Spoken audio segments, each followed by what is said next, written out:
Red is the color of magic. William Butler Yeats said that, and who am I to argue with a great poet? Red is the color of magic. And I got to say, you look good in red, St. Mark's.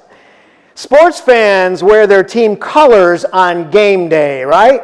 Well, today the team color is red. In liturgical churches like ours, the seasons are color-coded. And today it's all about the red. Today is Pentecost Sunday, and that word means 50. Today is the last of the great 50 days of Easter. Today is the day we commemorate the risen Christ sending his own Spirit to his followers. He breathes his life into his friends. He now lives in them and in us. He lights the fire in our hearts that always burns in his. The color of the day is red. Red is at the top of the rainbow, the top of the color spectrum.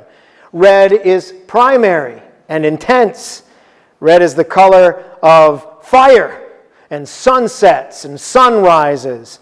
It gets our attention on stop signs and fire trucks and warning labels. A red-letter day is a big day worth remembering. If you go to a traditional Chinese wedding, you'll see that the bride does not wear white. She wears red. Red is the color of passion, the passion of lovers for each other. We give each other red valentines and red roses. Red is the color of the passion of Christ, a reminder of the blood shed on the cross. Red is the color of giving. I give blood at the Red Cross, and the Red Cross gives help around the world. So on Pentecost, the day we celebrate the coming of the Spirit of Christ, red is our team color. Vince Lombardi, the legendary coach of the Green Bay Packers, led that team to championship again and again in the 1960s. They say he was one of the great football coaches of all time.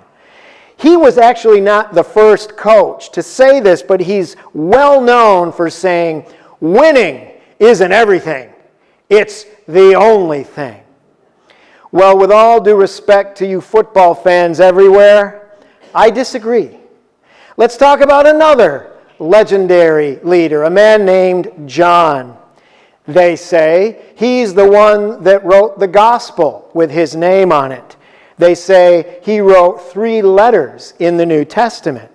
And in his letters, again and again, we read these words: little children, love one another.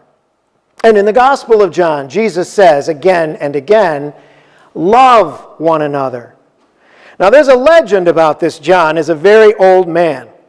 The legend says that John lived to a great old age, which was quite unusual in the first century, of course, when life expectancies were so much lower. John was so elderly and so frail that his friends actually carried him to church. Now, this was a time when sermons in church were really long, usually way over 2 hours long. So count your blessings, Satan. But John was too old and frail to go on for hours, so this is how John would preach. At all the gatherings of the young Christian community, he simply repeated these words: little children, love one another. Little children, love one another. Now, supposedly this John had been a firebrand in his young days. The Gospels tell us he was one of 2 brothers who got a special nickname from Jesus, the Sons of Thunder, because they had some anger issues. There was one time, for example, they wanted Jesus to call down fire from heaven and destroy their opponents. Well, now many years have passed, and John has meditated on the teaching of Jesus decade after decade, maybe including the time when they asked for that fire to be called down, and all the text says was Jesus rebuked them. He's meditated on the teaching of Christ, and now John has become quieter and more gentle and more compassionate. And so he gave these mini sermons. Little children, love one another.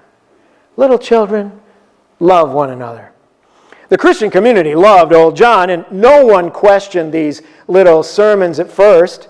Maybe they liked how he kept things short, especially compared with the Apostle Paul and some other preachers I could name. But finally someone asked him, Father John, why do you always say the same thing? Why do you never say anything except, little children, love one another? And old John replied, do this alone, and it is enough. Do this alone, and it's enough. Sorry, Coach Lombardi, I disagree with you. Winning is not central in life. Love is. Love isn't everything. Love is the only thing. Be compassionate as God is compassionate, Jesus said again and again. That's the Spirit.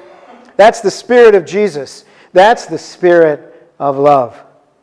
So, hear what the Spirit is saying to the churches. And if we do, it will be a red letter day. Amen.